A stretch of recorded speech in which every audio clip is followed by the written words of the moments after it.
This is your ultimate stop for everything sports. The Golden State Media Concepts Sports Podcast. Should I say more? From the NFL, MLB, the NBA to MMA, it's all in here. The Golden State Media Concepts Sports Podcast.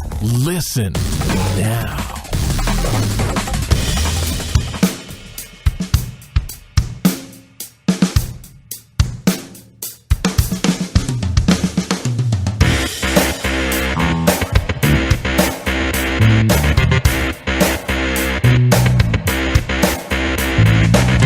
Thank you for tuning into the Golden State Media Concept Sports Podcast, where we talk the latest news, rumors, and games in sports, and anything and everything you can imagine in the world of sports. As always, I'm Alex. And I'm Anthony. And we're back here again on a Thursday, my last day. Your last day. A sports day.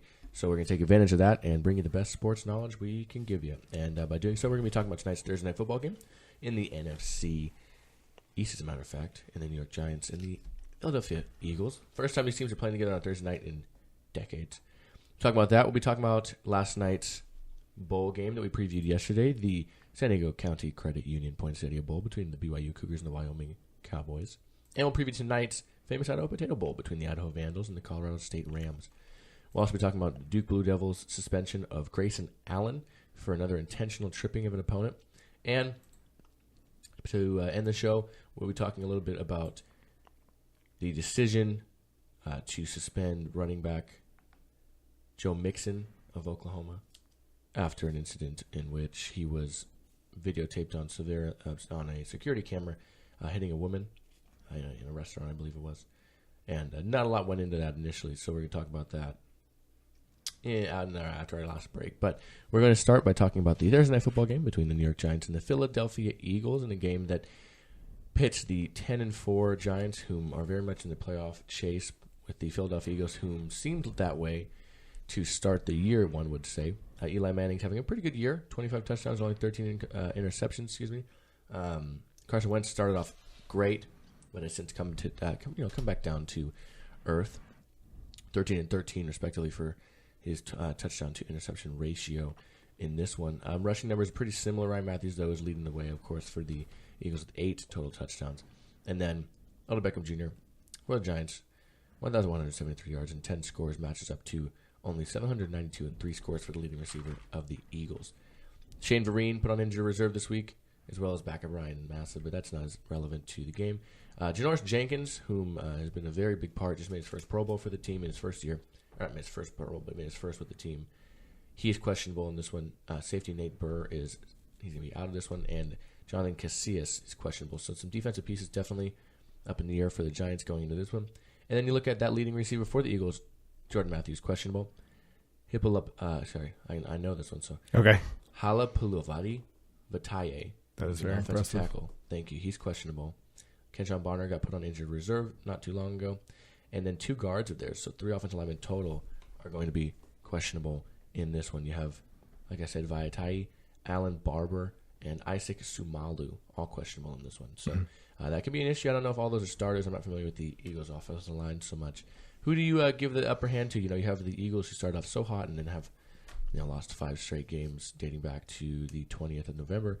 And you have the Giants, who are winners of the last 4 or 5, only losing to Pittsburgh back on the 4th of this month. So I would say you have to give it to the Giants in this one. Do you agree with that? Yeah, exactly. You just look at the Philadelphia Eagles, and they started off really good, 3-0 against the Browns. But the Browns, Bears, and Steelers, everything was looking really good. You had Carson Wentz. It was looking like, really good pick at number 2 overall. And since then, they've only won twice, once against the Vikings and one against the Falcons, oddly enough. But, ever since that 3-0 start, they're 2-9, and they're looking like a team that, you have a rookie quarterback, and that's going to happen every now and then in the Giants.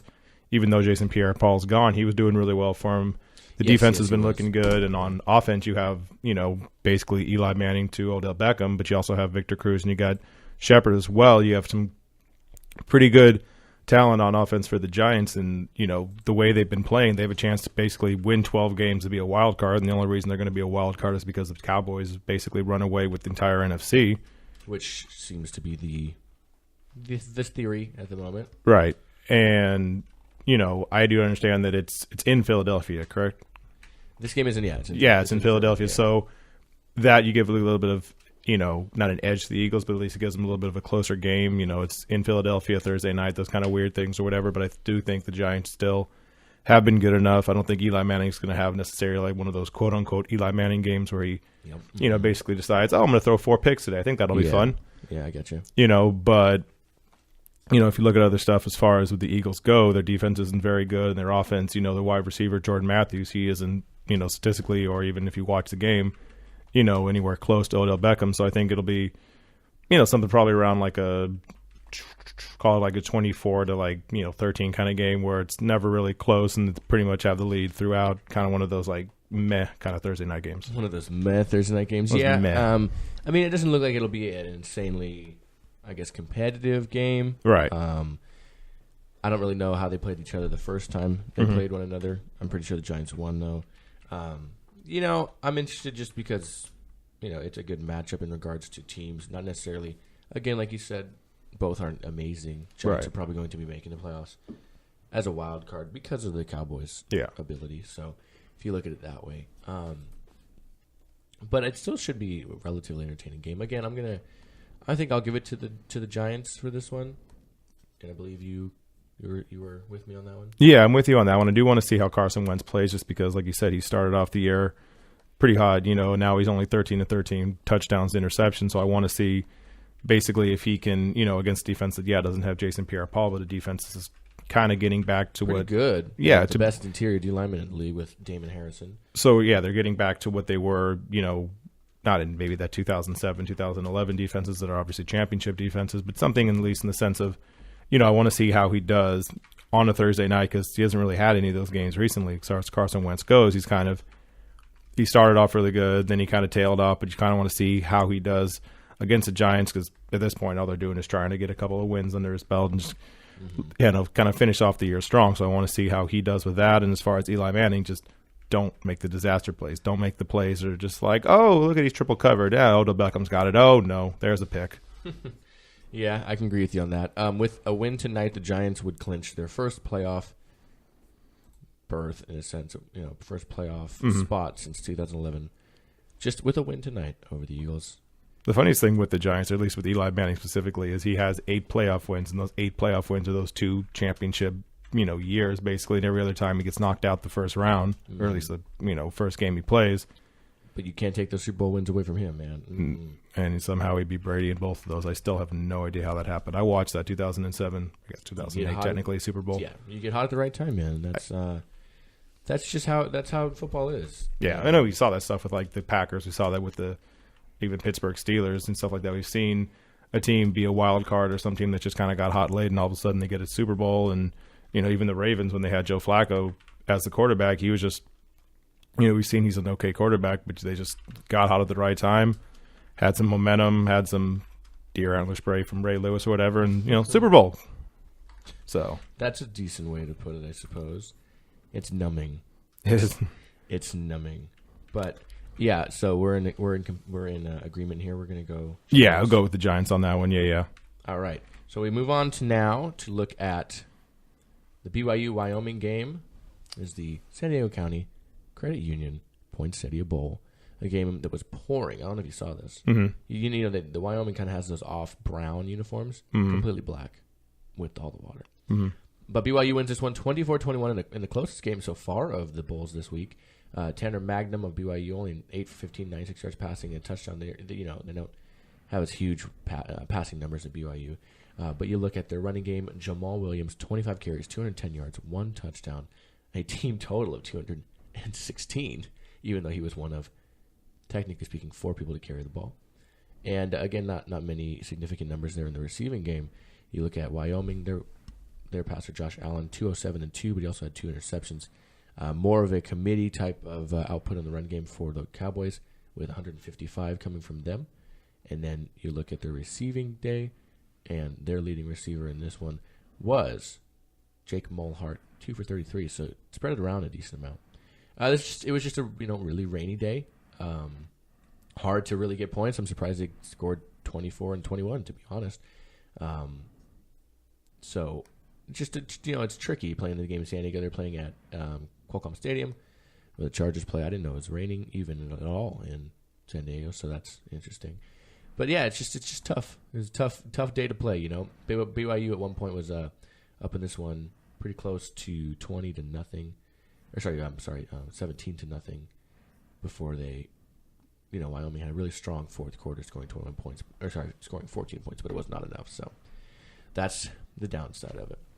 Yeah, and you look at the game, and you know, like you said, with the rain, you know, you're not going to score a lot of points. It's generally going to be one of those games where it's a low-scoring game. It's something you kind of favor a team that can run the ball, and you know, you talked about the running game situation. You know, the quarterback only had, 96 yards passing, and he got 210 yards from Jamal Williams. Is one of those things where it's just like, all right, let's just, you know, run the ball, because whenever you try and throw the ball, it doesn't go where you want. It, you know, all of a sudden slips out of your hand. You don't want to have that. Even the quarterback for Wyoming only had 207 yards passing. He at least, you know, tried to do it a little bit more, but eventually, you know, 155 yards rushing for Wyoming as well. It was basically one of those kind of games where, you know, you don't want to basically try anything too crazy. You just kind of want to run the ball and see what you can get from there. And Jamal Williams, I mean, you know, he's got 1,375 yards before today. He was a beast anyways, and he was able to basically showcase, you know, what he can do, because, you know, at the end of the day, when you get these bowl games, he's a senior. He kind of wants to get a little bit more exposure. It's the only game on TV.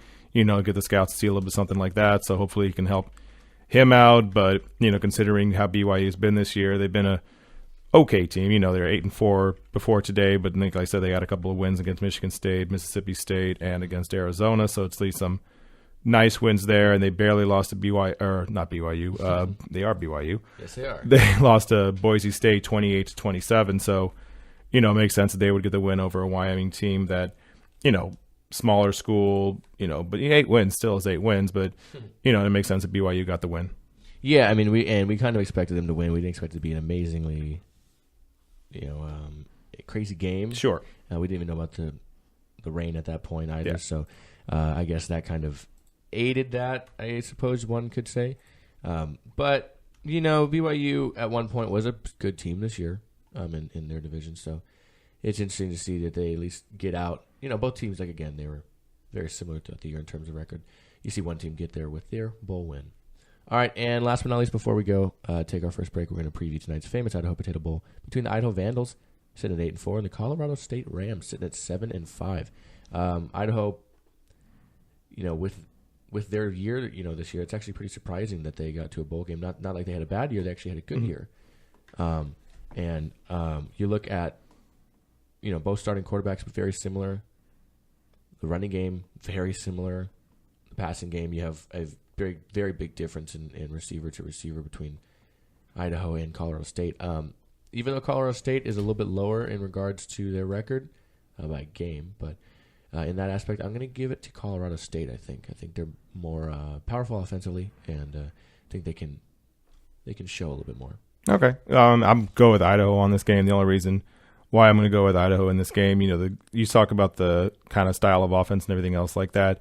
The quarterback is a little bit better. You know, he's got 2,800 yards to where it's only 1,491 for Colorado State. You know, the running game is a little bit better for Colorado State. But the one thing, if you look at Colorado State and you look at how they've played this year, you know, they've lost to the kind of big schools that they've been trying to play. They lost to Colorado.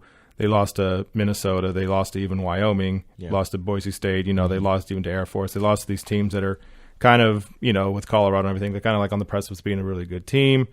And now you're going to face someone like Idaho. Sorry. I don't know why I get that mixed up. That's okay. I say that a lot. I used to say it a lot when I was little. Like, I always messed up Idaho and Iowa, and it was, for whatever reason, like, I never lived near those states. I don't know. It's probably just some glitch in my brain. Yeah, I do that too. But no, like, yeah, I'll go with Idaho in this game. All right. Both reasonable. You guys have to talk about it tomorrow when you're here again. Oh, actually, you know what? You guys aren't here tomorrow, are you? No, I guess, yeah, we're off for Christmas. Holiday, yeah, so you guys will be back sometime next week, and you can talk about a lot of the bowl games that happen. Yeah, exactly. All right, well, you guys can take a look and look forward to that. In the meantime, we're going to take our first break. We're going to come back. We're going to talk a little bit of college basketball and the Duke Blue Devils, and a certain player that's kind of making headways. So we'll take that first break. Be right back here at the Golden State Media Concepts Sports Podcast. Tired of searching the vast jungle of podcasts? Now listen close and hear this out. There's a podcast network that covers just about everything that you've been searching. Hey! The Golden State Media Concepts Podcast Network is here. Nothing less than a podcast bliss with endless hours of podcast coverage. From news, sports, music, fashion, cooking, entertainment, fantasy, football, and so much more. So stop lurking around and go straight out to the Golden State Media Concepts Podcast Network. Guaranteed to fill that podcast itch. Whatever it may be. Visit us at www.gsmcpodcast.com. Follow us on Facebook and Twitter, and download us on iTunes, SoundCloud, and Google Play.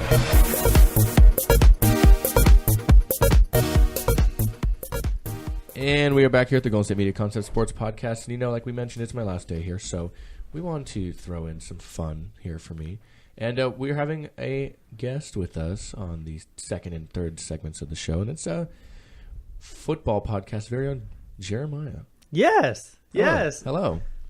And I just want to say, man, it is very sad to see you go. Yeah. But, you're moving on to greener pasture. No, I mean, I like this place. It's not like this place sucks or anything. moving on to bigger and better things. But it was great, and I can't wait to do the football show later today. Yeah. But yeah, we have a lot to talk about for the last couple of segments here in the show. Yeah, we do. Yeah. So we're actually going to start in college basketball, as a matter of fact. So many of college basketball fans, they know who Grayson Allen is. Grayson Allen obviously plays for the Duke Blue Devils. He's a guard there for them. And he's been kind of criticized for things, not necessarily pretty okay to do. Well, he was actually taken out of the game yesterday for tripping a player from, I believe the school's name is pronounced Elon or Ellen. Or I think it's Elon. Yes, I do as well. Something he later apologized for, but this is the third time now that he's done so. It was the most blatant by far. Yeah. He said stuck his leg out at him. And now, after being taken out of that game in regards to a technical foul, he has been suspended, as a matter of fact. Coach K said we have had an opportunity to thoroughly review the incident involving Grayson Allen from last night's game. As I stated last night, the incident was unacceptable and inexcusable. He took an important step last night by apologizing in person to Steven Santa Ana and the coach of the school. But as a program, they said we need to take further steps regarding his actions that do not meet the standards of Duke basketball. To that end, we have determined that Grayson will be suspended from competition for an indefinite amount of time. So that's, again, this is his third time doing this. I'm not surprised that he's getting suspended for it. One of the first ones, you could kind of see he did on purpose, but, maybe not. The second one, that was a little harder to tell. This one, it's like he just kicked the kid's leg. No, yeah. he did it. He meant to do it. Oh, I'm not saying there's no debate. Yeah. Yeah. He did it every time. It's just this one was the most flat-out blatant that you could possibly be. Yeah, and how you can do that to a guy that has his name Santa in the name? The player was Steven Santa Ana. That's good. How are you going to do it with the guy with the word Santa in his name? It is. We're pretty much like a couple, it's 20 seconds, so we're 3 days from Christmas. 3 days from Christmas. Come on, Alan. Come on, Grayson. Yeah, I mean, why can't Tripp Santa like that? Yeah, because he's Grayson Allen. That's what he does. That's what he does. No, he's literally going up the pantheon of those Duke Blue Devil players who everyone hates, along with basically Christian Laettner. Yeah, for one. Christian Laettner was like that. I can think of how you say his last name. It's a really kind of long, complicated last name, like Wojnarowski. It's not Wojnarowski. No, not the guy who does stuff for NBA, but it's like Wojciechowski or something like that. Yeah, but he is another one, the guy that does that stuff like that. And Grayson Allen, like you said, basically the reason he got suspended was, yes, he was tripping people, but also he was basically embarrassing the program. And you can't it's one thing if you're going to do some dirty stuff, fine. Duke's kind of known for that. But you can't embarrass the program. You can't be out there just doing stuff that's just oh my god, we gotta talk to Grayson Allen again. Exactly, yeah. And the kid's a good player too. He's as of right now he's averaging 16 points a game, down from last year's 21.6. But that's at the start of this year. Sure.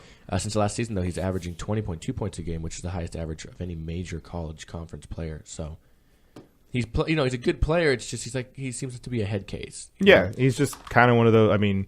Sort of a Draymond Green-esque kind of thing where it's just you kind of lose your mind a little bit for a second, and instead of, nut punching people like Draymond Green does, he just decides to trip people, which I guess is a little bit better. Draymond kicks. You get it right. Oh, that's true. Draymond's a kicker. He did. He's kick. Not nut punch. Not kick. Yeah, that's my fault. Full kick. Full kick. Yeah. No, I mean, I guess this is kind of the same thing, I guess, if you look at it. I mean, you look at the first time, it was just flat out. Right. You know, the second time, I can't even see a point in which he tripped him. I know the guy fell down, but like the angle they have it, can't really see him fall or get tripped, at least. But in this one, it's just unexcusable, man. Yeah, no, this was just like, he was saying something like, he had my arm or something like that. No. But I'm saying that's what he said. And you just see his reaction when he was on the bench. He was so mad. It's like guys that get holding calls, know they did holding calls, and they're like, what? Right. I didn't do exactly. that. The only way it could have been more blatant is if it was like the sweep the leg. Right. From Karate Kid. Or like he roundhouse him or something like that. Yeah. Or the round. Oh yeah, exactly. And he even said, he goes, I think ultimately I just made a mistake. And he pauses and he says, 2 mistakes. And they're big ones, mistakes I regret. Excuse me. How about 3 mistakes? Actually, how about multiple mistakes from not only tripping, but to not being the nicest guy to your opponents on the court, honestly. Yeah. And then I honestly think this season for Duke, it's very important for Allen to grow up. For this season, and he actually could have been in the NBA, honestly. Yeah. But he did say that his education is more important. But apparently, I guess tripping people is more important. Yeah, I guess his education. Yeah. So. And it's the third. Not only is that the third time he's done it in his time there, because I think was he a junior? He's a junior. Yeah. This is the third time this year. Exactly. And not only is it the third time this year, the first 2 times were in the same month. Yeah, we're just talking about this year. We're just talking about this year. We're just look at what he has done his entire career at Duke, as well. Mm-hmm. So yeah, like the kid's good. The kid's good, but it's just so frustrating because you're okay, man. Like you're a college player, that's a good thing, but that's the other thing. Like, so he got suspended indefinitely, right? However long that's like he's the second leading scorer on the team. He averages, it's like 16, 4.7 rebounds and 3.5 assists. In other words, leading in assists, second in points, and he averages a steal a game. Very valuable to the team, so that like indefinite probably means like 2 games, 2-3 games, something. I like certainly that. hope it means more than that. I mean, I don't think it's like, can you afford to do that? Because like Duke's a really good team, they're 12-1, but like if you lose a couple of games, Coach K may be like, oh, never mind, Grayson, come on. Maybe. I mean, that's I guess that's up to the because talent kind of wins out in these whole things, right? Like if they start lose conference games, stuff like that as the season goes along, And Duke was one of the favorites to win a national championship, like they always are. Well, they're at Vodtech, and they got Georgia Tech the next 2 games on New Year's Eve and on January 4th. ACC games, Was it? Yeah. They opened their ACC games. Yeah, it's just. I mean, I've never been a fan of the way he plays because of this stuff. Oh, he's new age Christian Laettner for sure. Like he's absolutely that dude. If Laettner tripped people, Laettner stomped on a dude's chest. That's not tripping. That's not tripping. That's worse. That's not tripping. That's actually. Oh wow. That's very worse. All right. Well, anyways, I'm glad we all agreed on that. We're gonna take our last break. We're gonna come back. We're gonna talk some college football again after we talk about last night's games and today's games. But we're gonna talk about kind of a tricky situation. We're gonna talk about kind of what we think of it without getting too in depth on it. Right. Kind of just our take on the news, not so much what we think of the incident. But we'll do that in just a minute after our second break, at the Golden State Media Concepts Sports Podcast. Are you looking for help for your fantasy football team? Check out the GSMC Fantasy Football Podcast. Get today's best advice on who to start, who to sit, even who you should draft. From sleeper picks to red-hot lineups, they got it all covered for you. That's gsmcpodcast.com/fantasy-football-podcast. We'll cover traditional leagues, dynasty, PPR, even IDP leagues. When you need fantasy help, there's just one show to hit up. Don't forget to like them on Facebook and follow them on Twitter. Visit gsmcpodcast.com for more info.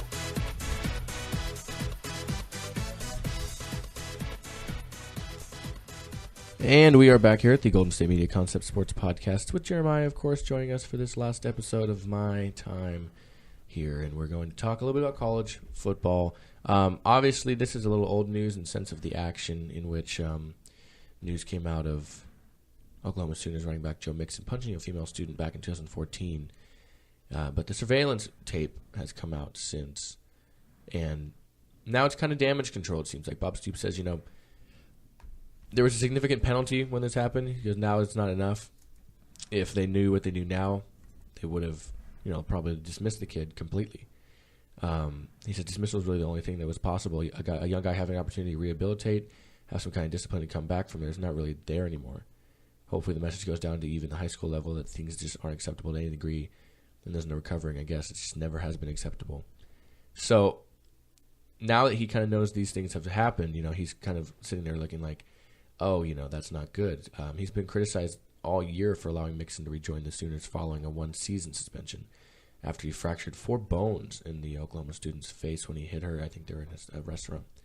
But now, knowing what they know, Stoops isn't much of a fan of the choice they decided to go with. Now, it's not my place to say what they should or should not have done, but do you think this is more damage control than anything? Do you think this is kind of an interesting way of going about it? Like, oh, now people have seen the video. It's way worse. It's kind of the Ray Rice thing. Yeah, no. Happening. Then once the video came out, they're like, oh, no. Like, right, because this is the first time we've seen the video or whatever, but it's not the first time they've seen the video. They knew about what happened, and the weird thing is this happened, in 2014? So this 2014, happened yes, sir. Right around the time. December 26th is when the... I think that he was a freshman in 2014 as well, so yeah. But I'm saying this happened in 2014, right? Ray Rice also happened, I think, in 2014. Around that time. Right around that same time. 2014, unfortunately, was a big year for a lot of this stuff. Yeah, so that was kind of when domestic violence kind of became a big national thing, and every kind of got thrown in people's faces about it. And, he talked about how, knowing what we know now, or, the climate or whatever now, you kick him off the team and stuff like that. So it'll be interesting to see if he plays in the bowl game. Yeah. Right? Because, because he played this year, and the weird part of it is he's a really good player, too. So odds are he's probably going to get drafted, and this is going to get brought up again. And, however you want to do, the double jeopardy thing of he got punished once, you want to punish him again, you want to basically take away his pro career for something that happened. It's kind of a really weird jumbled thing like that. It is, yeah. But it's interesting. It'll be interesting to see what he does, because it sounds like Stoops basically saying at the time I thought I did a good thing, now it looks like I didn't. Yeah. But now, okay, so you did that and that's fine, but now what do you do going forward? Now are you going to let him play and basically say okay, here's one game and then just go to the pros and wipe my hands with this whole thing? I don't know. Yeah, and like you said about the bowl game, they play in the All-State Sugar Bowl, which is the second of the new year against Auburn. So, yeah, and I talked about this Joe Mixon video with you, Alex. We were kind of talking off the air a couple days ago, and when I saw the video, I was shocked, but I wasn't shocked at the same time because I kind of knew about this whole situation, and how much. Kind of flack that the Sooners program was having. Yeah. Oklahoma, they should not act surprised. They knew about this. I really do think they were kind of protecting him, so to speak, because at the end of the day, Joe Mixon he was a freshman when this happened. So he was around 18 years old. So I do think they're trying to protect him from that part, but that doesn't excuse him for the actions. Exactly. I'm not trying to make an excuse for him. No, I know. But still, this is something that discipline still, I think, needs to happen. I know it might be a little bit too late now, but still, I think something needs to happen. I think maybe he needs to be suspended for that bowl game. Yeah, I don't think he should be allowed to play for the bowl game. I mean, there was trickiness in allowing him to play this year. But. Yeah, and there was some talk maybe he should be suspended for a year and all that. And then when this video or this whole case came out, the video, it's a lot more worse than I thought it would be. Well, yeah, that's the Ray Rice thing. Ray Rice made the video made it, at least in the public eye, so much worse because you can talk about it all day long and you understand it's a terrible thing, and you see the video and you're like, oh, okay, that's a lot more than I thought. Because you can envision stuff in your head, but you can also make it better in your head. When you see it on video, it's like, oh, no, that's way worse than what I thought it was. Yeah, and then there's a problem I had with this video. When I saw this video, I forgot what site I saw it on. TMZ, probably. I forgot if I saw it on Facebook or Twitter or something like that, but there was a couple comments on the post to say, oh, well, she hit him first and all that. Well, and what? First of all, you're talking about a female that's probably she is not as strong as Joe Mixon. Joe Mixon is a football player. Yes, sir. He's a running back. He's a running back. He's a giant dude. He's a giant compared to this female. Yeah, and then when you see him, strike her in the face, she literally flew. She looked like she could have flew through the wall. Like I don't want to put like that exaggeration on it, but that's how bad this video looked to me. No, it's one of those things. Yeah, like the video makes it worse. The video makes it look terrible because it was terrible. Yeah. And, you know, he got suspended for a year, which, you know, say what you will, it was good, whether it was too much, too little, whatever. They suspended him for a year, and they let him come back, and now the video came out, they're going to want him suspended again, and whether they do or they don't, you know, we'll see how it goes. He probably will play unless this kind of gets more attention over the next couple of days, but I do at least like the fact that, you know, Bob Stoops came out and basically said, you know, going forward now, you know, assuming he sticks to his word, basically like, you know, he has a new outlook on this kind of thing, right? Like, you know, knowing what I know now, kick him off the team. So if that's how his mindset's going forward now, that part's at least good considering everything else we've heard from friggin' Baylor or whatever else. Yeah. So, you know, if that's how he's going to go forward, at least that part of it, you know, is at least a positive. Yeah, and I think if Joe Mixon wasn't the top recruit in this 2014 class, I don't think he would have been on this team anymore. Yeah, I mean, I have the hindsight of, I suppose, not being a coach and not having to deal with everything, and personally being able to say, well, if he did that, gone. There's no way I would let anybody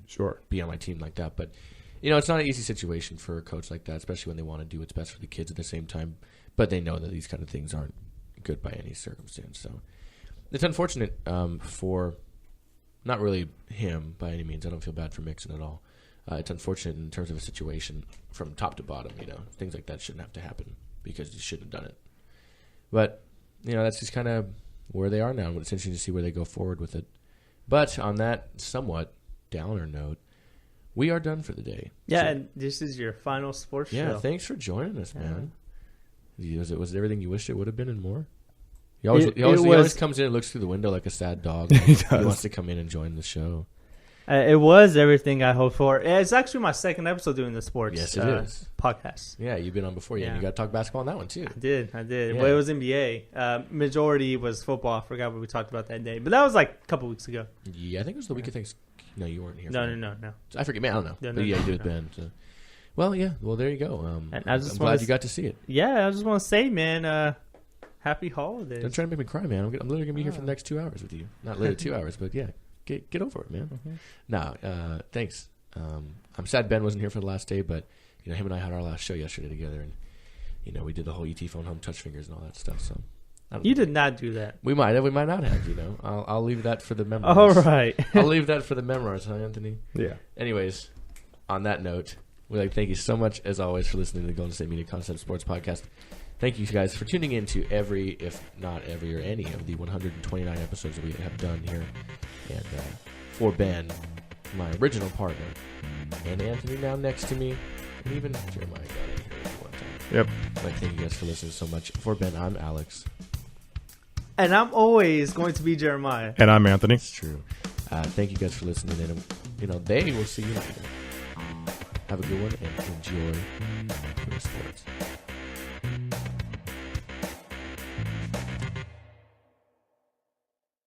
You've been listening to the Golden State Media Concepts Sports Podcast, part of the Golden State Media Concepts Podcast Network. You can find this show and others like it at www.gsmcpodcast.com. Download our podcast on iTunes, Stitcher, SoundCloud, and Google Play. Just type in GSMC to find all the shows from the Golden State Media Concepts Podcast Network, from movies to music, from sports to entertainment, and even weird news. You can also follow us on Twitter and on Facebook. Thank you, and we hope you have enjoyed today's program.